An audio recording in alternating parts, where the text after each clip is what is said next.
Hello students, कैसे हैं आप लोग। आई होप आप लोग अच्छे होंगे, घर पे होंगे, अपना और अपने परिवार वालों का अच्छे से ध्यान रख रहे होंगे। तो इस सेमेस्टर में हम लोग को ट्रांसपोर्टेशन इंजीनियरिंग 2 पढ़ना है। लास्ट सेमेस्टर में हम लोगों ने ट्रांसपोर्टेशन इंजीनियरिंग 1 पढ़ा था। ट्रांसपोर्टेशन इंजीनियरिंग 1 में बेसिकली आपने हाईवे के बारे में पढ़ा था, हाईवे इंजीनियरिंग के बारे में पढ़ा था। हमारे इंडिया में हाईवे का डेवलपमेंट कैसे हुआ, किस तरह का हमारा इंडिया में रोड पैटर्न बना हुआ है, कौन कौन से 20 ईयर प्लान है। उसके बाद हमने पढ़ा ज्योमेट्रिक डिजाइन। ज्योमेट्रिक डिजाइन का जो जो विजुअल फीचर होते हैं, स्टॉपिंग साइड डिस्टेंस है, ओवरटेकिंग साइड डिस्टेंस है, कर्व है, हॉरिजॉन्टल कर्व, वर्टिकल कर्व, चरम डिस्टेंस, बहुत सारे चीज़ के बारे में हमने ज्योमेट्रिक डिजाइन में पढ़ा। उसके बाद आपने हाईवे बनाने के लिए जो मटेरियल का रिक्वायरमेंट होता है, चाहे वो हमारा फ्लेक्सिबल पेमेंट हो, चाहे हमारा वो रिजिड पेमेंट हो, उसके लिए जो एग्रीगेट का रिक्वायरमेंट होता है या बुटमेन का रिक्वायरमेंट होता है, कंक्रीट का रिक्वायरमेंट होता है, उसके बारे में हमने पढ़ा। डिफरेंट डिफरेंट हाईवे मटेरियल के बारे में पढ़ा। उस मटेरियल के टेस्टिंग के बारे में हम लोगों ने देखा लैब में, किस तरह से उस मटेरियल का टेस्टिंग करते हैं, क्या उसका स्पेसिफिकेशन होना चाहिए। उसके बाद हम लोगों ने वहाँ पर ट्रैफिक इंजन के बारे में भी पढ़ा कि ट्रैफिक को हम लोग कैसे कंट्रोल करते हैं, उसके लिए क्या क्या हमारा रिक्वायरमेंट होना चाहिए, क्या क्या हमारा प्रोविजन होना चाहिए, वो सब हमने लास्ट सेमेस्टर में देखा था। तो वो सब हमारा था हैवी इंजीनियरिंग के बारे में, और ये होना भी चाहिए। ट्रांसपोर्टेशन इंजीनियरिंग 1 में पहले हैवी इंजीनियरिंग को हम लोग पढ़ते हैं, क्योंकि एक हाईवे ही है, एक रोडवेज ही है जो हमारा डोर टू डोर सर्विस देता है। आप एयरपोर्ट से या वाटरवेज से आप डोर टू डोर सर्विस नहीं ले सकते हो, या रेलवे से भी आप डोर टू डोर सर्विस नहीं ले सकते हो। एक रोडवेज ही है जो इससे आप लोग जिससे हम डोर टू डोर सर्विस ले सकते हैं। तो इसलिए हमने ट्रांसपोर्टेशन इंजीनियरिंग में रोडवेज के बारे में, डेट इज हाईवे के बारे में पूरा पढ़ा। अब जो ट्रांसपोर्टेशन इंजीनियरिंग 2 है, इसमें जो अदर मोड ऑफ ट्रांसपोर्टेशन है, जैसे कि रेलवे हो गया, एयरपोर्ट हो गया, उसके बारे में हम लोग पढ़ेंगे यहाँ पे। और यदि कहीं पे वाटरवेज है, रिवर वगैरह है, तो उसके लिए हम लोग को ब्रिज भी चाहिए, या कहीं पे हम लोग फ्लाईओवर देते हैं, अधिक ट्रैफिक है तो वहाँ भी हम लोग ब्रिज का यूज़ करते हैं। तो ये सब चीज़ जो है ये हम लोग पढ़ेंगे अब करंट सेमेस्टर में। तो देखिए, ये आपका सिलेबस है, जो ब्रॉड टॉपिक है वो मैंने यहाँ पे लिख रखा है। Railway engineering, then permanent way, signal and interlocking. ये जो 3 टॉपिक आपको दिख रहा है, 3 ब्रॉड टॉपिक आपको दिख रहा है, ये तीनों आपका रेलवे इंजीनियरिंग से रिलेटेड है।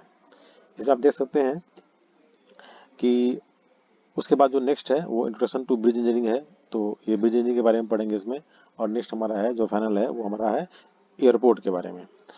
तो टोटल देखिए हम लोग तो रेलवे इंजीनियरिंग के लिए चार चार लेक्चर का रिक्वायरमेंट है, पॉइंट वे के लिए 10 लेक्चर का रिक्वायरमेंट है, सिग्नल एंड इंटरलॉकिंग के लिए भी 10 लेक्चर का रिक्वायरमेंट है, ब्रिज इंजीनियरिंग अकेला ये 10 लेक्चर का रिक्वायरमेंट इसमें भी है, और जो हमारा एयरपोर्ट है उसके लिए 8 लेक्चर की रिक्वायरमेंट है। तो टोटल देखें यदि हम लोग तो 10 10 10 30 4 34 एंड 8 42 लेक्चर है। टोटल 42 लेक्चर हमारा है इस ट्रांसपोर्टेशन 2 के लिए, जिसमें out of 42 lecture 10 10 and 4 24, out of 42 lecture 24 lecture will be required for railway engineering. ये जो 3 आपका शुरू में दिख रहा है स्टार्टिंग में, ये तीनों हमारा रेलवे इंजीनियरिंग के लिए, रेलवे इंजीनियरिंग का ही है। तो आउट ऑफ 42 लेक्चर 24 लेक्चर आपका केवल रेलवे इंजीनियरिंग के लिए है। तो आप कह सकते हैं ऑलमोस्ट 55% सिलेबस जो है आपका वो रेलवे इंजीनियरिंग का ही है। मोर देन 50% सिलेबस आपका रेलवे इंजीनियरिंग का है। तो इसको हम लोग को काफ़ी अच्छे से पढ़ना है। उसके बाद अबाउट 25% सिलेबस आप मान सकते हैं इसको, ये हमारा ब्रिज इंजीनियरिंग के लिए है, और 20% सिलेबस जो है वो हमारा एयरपोर्ट के लिए है। तो ये इस तरह से हमारा सिलेबस का ब्रॉड क्लासिफिकेशन है। तो ठीक है, हम लोग स्टार्ट करते हैं अपना सिलेबस। तो पहला हमारा है रेलवे इंजीनियरिंग। तो रेलवे इंजीनियरिंग में सबसे पहले हम लोग देखते हैं कि हमारे जो इंडियन रेलवे है, जो इंडियन रेलवे सिस्टम है, उसका क्या हमारा स्ट्रेंथ है। ठीक है, इसको हम लोग पहले देखते हैं। तो जो रेलवे हमारा इंडियन रेलवे हमारा है, ये बहुत ही वास्ट है, बहुत ही वास्ट है। पूरे कंट्री में हमारा फैला हुआ है इसका नेटवर्क। और जितना भी गुड्स का ट्रांसपोर्टेशन होता है, जो हैवी गुड्स है और लॉन्ग रूट का गुड्स का ट्रांसपोर्टेशन होता है, या हम लोग जो पैसेंजर का जो ट्रांसपोर्टेशन होता है जो लॉन्ग रूट का है, सपोज कि आपको यहाँ से कन्याकुमारी जाना है, तो आप बस से तो जाएंगे नहीं, रोडवेज से जाएंगे नहीं, आपको यहाँ पे या तो एयरपोर्ट का यूज़ करेंगे या रेलवे का यूज़ करेंगे।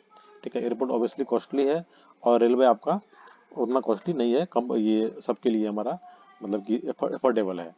तो लॉन्ग डिस्टेंस है, अप्रोक्सीमेटली 3000 किलोमीटर आपको जाना है, तो लॉन्ग डिस्टेंस के लिए, लॉन्ग मूवमेंट के लिए, चाहे गुड्स का हो चाहे पैसेंजर का हो, रेलवे हमारा एक इम्पोर्टेंट रोल प्ले करता है। ठीक है, इसके साथ साथ जो दूसरा पॉइंट है, जो स्ट्रेंथ है रेलवे का, वो क्या है कि जो रेजिस्टेंस होता है, यदि आप रोड पर ट्रेवल करते हैं तो क्या है कि जो न्यूमेटिक टायर है, जो हमारा गाड़ी का, बस का हो चाहे ट्रक का हो, जो टायर है और रोड के बीच का जो फ्रिक्शन है वो काफ़ी ज़्यादा होता है। ठीक है, लेकिन रेलवे में क्या है कि आपका जो व्हील है वो भी बना हुआ है लोहे का, आयरन का, और जो आपका रेल है वो भी बना हुआ है आयरन का। तो दोनों के बीच जो फ्रिक्शन होता है वो फ्रिक्शन रेजिस्टेंस काफ़ी कम होता है, जो रोलिंग रेजिस्टेंस होता है वो काफ़ी कम होता है। इससे क्या होता है, जो हॉलेज कॉस्ट है, मतलब जो खींचने का, जो आगे बढ़ने का कॉस्ट है, वो हमारा काफ़ी कम हो जाता है। ठीक है, एंड नेक्स्ट है, जो हमारा नेक्स्ट स्ट्रेंथ हमारा इंडियन रेलवे का है, ये हमारा क्या है, बहुत ही इफिशियंट है। रोडवे के यदि हम लोग बात करें रोडवे को लेकर के, तो रेलवे जो हमारा है वो काफ़ी बहुत इफिशियंट है in term of land use के टर्म में भी हमारा ये काफ़ी ज़्यादा इफिशियंट है, more efficient than roadways. Energy efficient भी है, क्योंकि मोड ऑफ ट्रांसपोर्टेशन जो है, पर्टिकुलरली जो फ्लाइट ट्रैफिक है और जो डिफरेंट फॉर्म ऑफ एनर्जी का जो हम लोग ट्रांसपोर्ट करते हैं, जैसे पेट्रोलियम प्रोडक्ट है, क्रूड ऑयल है, उसका जो ट्रांसपोर्ट करते हैं, जैसे कि ब्राउनी रिफाइनरी में हम लोग भेजते हैं, फिर वहाँ से आफ्टर आफ्टर रिफाइनिंग उसको ट्रांसपोर्ट करते हैं, तो इन सब का कॉस्ट जो है काफ़ी कम पड़ता है। तो ये हमारा एनर्जी इफिशियंट भी हो गया, काफ़ी ये हो गया। और सेकेंड थिंग, जो रेलवे हमारा जो है, जिससे जो इलेक्ट्रिक जो पे चलता है, उससे क्या है, हमारा पोल्यूशन काफ़ी कम होता है। रोडवेज में आपका देखेंगे, एक जो बस है या एक जो ट्रक है वो कितना धुआं छोड़ता है, रेलवे में ऐसा नहीं है, इलेक्ट्रिक इंजन हमारे पास है तो ऐसा नहीं है। तो पोल्यूशन को भी कंट्रोल करता है, कंट्रोल करता है, और हमारा एनर्जी इफिशियंट भी है, क्योंकि इसमें जो रेजिस्टेंस है वो काफ़ी कम है और जो आपका हॉलेज कॉस्ट है वो काफ़ी कम हो जाता है। ठीक है, नेक्स्ट स्टेज की यदि बात करते हैं हम लोग, तो ये रैपिड ट्रांजिट रेल सिस्टम हमारे इंडिया में है, जो डेंसली पॉपुलेटेड अर्बन सेंटर है, और रैपिड ट्रांजिट रेल सिस्टम जो है वो बहुत अप्रोप्रिएट मोड ऑफ ट्रांसपोर्टेशन बन गया हमारा रेलवे। ठीक है, और ये हमारा क्या है कि दो सिटी को इजीली कनेक्ट करता है। यदि कैपिटल की बात करें हम लोग, पटना से दिल्ली आपको जाना है, तो दो सिटी को हमारा ये इजीली कनेक्ट करता है। ठीक है, तो और फर्दर पॉइंट की बात करते हैं हम लोग, यदि स्ट्रेंथ ऑफ इंडियन रेलवे की, तो ये क्या है कि एक वेल एस्टेब्लिश्ड ऑर्गेनाइजेशन है। जो इंडियन रेलवे है ये हमारा वेल एस्टेब्लिश्ड ऑर्गेनाइजेशन। मैंने क्यों बोला इसमें, क्योंकि देखिए इसमें आप कि इसमें जो सेमी स्किल्ड, लेस स्किल्ड और हाईली ट्रेंड पर्सनल सब आपको मिल जाएंगे। कहने का मतलब, जो ट्रैक पे काम करता है वो, मतलब कि जो हमारा डेली बेसिस पे जो काम करता है, लेबर वगैरह होता है, वो भी काम करता है। देन इसके बाद उसके ऊपर लेवल में जाएंगे आप तो कॉन्ट्रैक्टर मिलेंगे, उसके ऊपर जाएंगे आप तो जेई मिलेंगे, उसके ऊपर जाएंगे आप तो आपको वहाँ पे स्टेट इंजीनियर मिलेंगे, और उसके ऊपर जाएंगे तो और हायर हायर पोस्ट भी है, जो कि हाईली ट्रेंड पर्सनल हमारे रेलवे के पास है। डिफरेंट डिफरेंट वर्क के लिए डिफरेंट डिफरेंट पर्सनल है, और बहुत सारा रेलवे इंस्टीट्यूट भी हमारे इंडिया में है जो इन पर्सन को ट्रेन करते हैं। ठीक है, तो हम कह सकते हैं कि ये हमारा एक इंडियन रेलवे का स्ट्रेंथ है। ठीक है, आते हैं नेक्स्ट सेशन पे। तो जो हमारा इंडियन रेलवे है वो सेंट्रल गवर्नमेंट का पार्ट है। ठीक है, सेंट्रल गवर्नमेंट का पार्ट है, जो हमारा फिनेंशियल ऑब्लिगेशन इसमें ज़्यादा हमारा नहीं आ पाता है। ठीक है, और जो फिनेंशियल और इसी और जो क्या है, हमारा फिनेंशियल ऑटोनॉमी भी इसमें हमारा मेंटेन रह पाता है। ठीक है, coming to the next strength of Indian railway, ये सेल्फ सेल्फ रेलिएंट सिस्टम है with respect to major equipment need, क्योंकि जितना भी इक्विपमेंट इसमें रेलवे इंजीनियरिंग में या रेलवे के लिए हमारा जरूरत पड़ता है, वो हमारा इंडियन रेलवे के पास सारा अवेलेबल है। तो ये सारे क्या हो गए, हमारे इंडियन रेलवे के स्ट्रेंथ हो गए। ठीक है, तो ये भी एक नॉर्मल कुछ पॉइंट था जो हमें इंडियन रेलवे के बारे में जानना चाहिए, क्योंकि हम लोग रेलवे इंजीनियरिंग पढ़ने वाले हैं। ठीक है, नेक्स्ट आते हैं हम लोग, role of railway engineering in transportation system. Transportation system में रेलवे इंजीनियरिंग का क्या रोल है। तो अभी मैंने डिस्कस किया कुछ पॉइंट, उस पॉइंट से भी आप बोल सकते हैं कि जो रैपिड यदि हमें मूवमेंट करना है, कॉस्ट इफेक्टिव मूवमेंट करना है, ठीक है, तो रेलवे एक बहुत ही इम्पोर्टेंट हमारा मोड ऑफ ट्रांसपोर्टेशन है। ठीक है, तो कह सकते हैं it provide rapid, reliable and cost effective bulk transportation of energy sector. जैसे कि मैंने एग्जांपल लिया आपको, क्रूड ऑयल और जो रिफाइंड ऑयल है उसको ट्रांसपोर्ट करने में ये काफ़ी इफेक्टिव है। ठीक है, नेक्स्ट हम लोग बात कर सकते हैं कि एग्रीकल्चर सेक्टर में भी ये काफ़ी इंपॉर्टेंट रोल प्ले कर रहा है। ठीक है, जैसे मैंने यहाँ पे लिखा है, it links agriculture production centre with distant market as well as source of essential input. Agriculture के जो इनपुट चाहिए, सपोज कि आप लोग देखे होंगे जो मालगाड़ी चलता है हमारे एरिया में, उसमें कई बार देखे होंगे आप कि खाद पूरा भर के आता है। ठीक है, तो वो क्या हुआ, वो एसेंशियल इनपुट हुआ एग्रीकल्चर के लिए। और जब हम लोग खेती करने के बाद सपोज कि गेहूं की कटाई हुई गेहूं को तैयार करते हैं, तो उसको भी हम लोग रेलवे के थ्रू, मालगाड़ी के थ्रू हम लोग भेजते हैं। तो ये दोनों तरह से काम कर रहा है, हम लोग को एग्रीकल्चर में काफ़ी हेल्प कर रहा है। ठीक है, नेक्स्ट हम कह सकते हैं कि it connects industrial production centre with market as well as source of raw material and thereby facilitates industrial development also.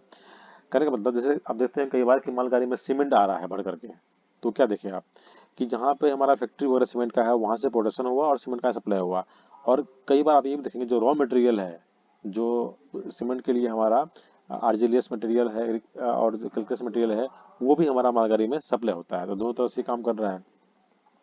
Next देख सकते हैं कि it helps integrate fragmented market and thereby stimulate the emergence of a modern market economy. कहने का मतलब, जो टूटा हुआ है, जो डिफरेंट डिफरेंट जगह पे मार्केट है, सबको ये इजीली क्या करता है, कनेक्ट कर पाता है। काफ़ी लो कॉस्ट पे काफ़ी हम लोग दूर तक चीज़ों को भेज सकते हैं।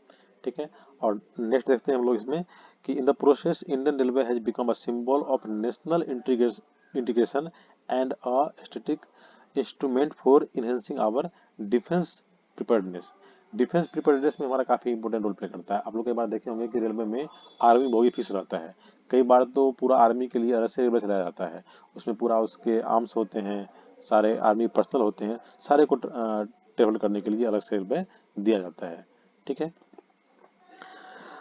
नेक्स्ट आते हैं हम लोग रेलवे एंड हाईवे कंपेरिजन। दोनों के बीच कंपेरिजन करते हैं रेलवे और हाईवे के बीच। तो ये पॉइंट मैंने आपको पहले ही डिस्कस कर दिया कि ट्रैक्टिव रेजिस्टेंस जो रेल ट्रांसपोर्ट में है वो काफ़ी कम होता है, और जो रोड में है, क्योंकि वहाँ पे न्यूमेटिक टायर का यूज़ किया जाता है, वहाँ पे ज़्यादा होता है। नेक्स्ट है राइट ऑफ वे। तो रेलवे में क्या होता है, जो ट्रैक है वो डिफाइन होता है टू रेल पे। Track, railway track is define on two rail and within protected limit, एक लिमिट के अंदर होता है। बट रोड में क्या है कि दो having well defined limit can be used by any vehicle traffic, कोई भी व्हीकल ट्रैफिक उसको यूज कर सकता है। कई कई बार हम लोग पैदल भी चलते हैं रेल पे, साइकिल भी है, मोटर व्हीकल भी है, कार भी है, ट्रक भी है, ऑटो भी है, तो मिक्स ट्रैफिक वहाँ पर होता है। रेलवे में क्या है, एक ही तरह का ट्रैफिक हमारा वहाँ पर है। देन है कॉस्ट एनालिसिस। तो ये भी मैंने डिस्कस किया इससे पहले आपको कि कॉस्ट इसमें काफ़ी हाई, काफ़ी लो होता है। ठीक है, मेंटेनेंस कॉस्ट जो है, हाँ इसमें जो इनिशियल इनिशियल कॉस्ट जो है, यदि हम लोग बात करें रेलवे का रनिंग कॉस्ट का, ठीक है, तो वो ज़्यादा होगा, नो डाउट। इसका इनिशियल कॉस्ट एज वेल और मेंटेनेंस कॉस्ट दोनों ज़्यादा होगा, और जो रोड का ट्रांसपोर्टेशन है वो रिलेटिवली चीपर है। ठीक है, जब बात करते हैं ग्रेडियंट एंड कर्व का, तो रेल में जो ग्रेडियंट होता है वो बहुत कम होता है।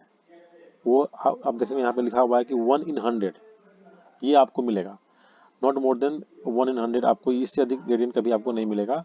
और जो इसका टर्निंग कर्व है वो भी आपको 10 डिग्री से जो है इतना ही तक लिमिट रखते हैं। लेकिन रोडवे में क्या होता है, जो ग्रेडियंट है वो स्टीपर होता है, ज़्यादा वो स्टीप होता है, 1/30 तक हम लोग उसको ले जाते हैं। और जो कर्व होता है वो भी क्या होता है, शार्प होता है। नेक्स्ट पॉइंट है हमारा फ्लेक्सिबिलिटी ऑफ मूवमेंट। तो इसमें डिफाइंड रूट है, तो इसमें क्या होगा कि it require facilitate required for the reception and dispatch of train, railway can be used only between fixed point. दो स्टेशन के बीच ही रेलवे को हम लोग यूज कर सकते हैं। लेकिन रोड में क्या है, हम door to door service roadway से ले सकते हैं। नेक्स्ट पॉइंट है इन्वायरमेंटल पोल्यूशन। तो ये हमने पहले ही डिस्कस कर लिया कि इन्वायरमेंटल पोल्यूशन जो है रेलवे केस में काफ़ी कम होता है और रोड ट्रांसपोर्ट में ये ज़्यादा होता है। नेक्स्ट हमारा है ऑर्गेनाइजेशन एंड कंट्रोल। तो railway are government undertaking which with their own organisation. जान रहे हैं आप, गवर्नमेंट अंडरटेकिंग है, लेकिन जो जो हमारा रोडवेज है, that bearing member state government transport, road transport is managed by the private sector also. State government और प्राइवेट सेक्टर दोनों इसको मैनेज करता है, और इसको सेंट्रल गवर्नमेंट मैनेज करता है। तो ऑर्गेनाइजेशन हमारा ये आ गया। Then suitability, last point. तो railway are the best suited for carrying heavy goods and large number of passenger over long distance, ये मैंने पहले डिस्कस कर दिया आप लोगों के साथ। और रोडवेज जो है, road transport is best suited for carrying letter goods and smaller number of passenger over shorter distance. तो शॉर्ट डिस्टेंस के लिए, स्मॉलर नंबर के लिए, स्मॉलर गुड्स के लिए आपको करना है तो आप रोड यूज़ कर सकते हैं, लेकिन लॉन्ग ट्रेवल करना है, हैवी गुड्स है, अधिक पैसेंजर है, तो उसके लिए सुटेबिलिटी क्या है, रेलवे हमारा ज़्यादा सुटेबल है। ठीक है, तो इस लेक्चर में इतना ही रखते हैं। जो इसका पीडीएफ है वो मैं आपको यहाँ पे शेयर कर दूंगा। आप लोग एक बार इसको लेक्चर को देखने के बाद पीडीएफ को अच्छे से आप लोग पढ़ लेंगे, और उसको आप लोग नोट भी कर लेंगे अपने नोटबुक में। ठीक है, तो आज के लेक्चर में बस इतना ही। Thank you.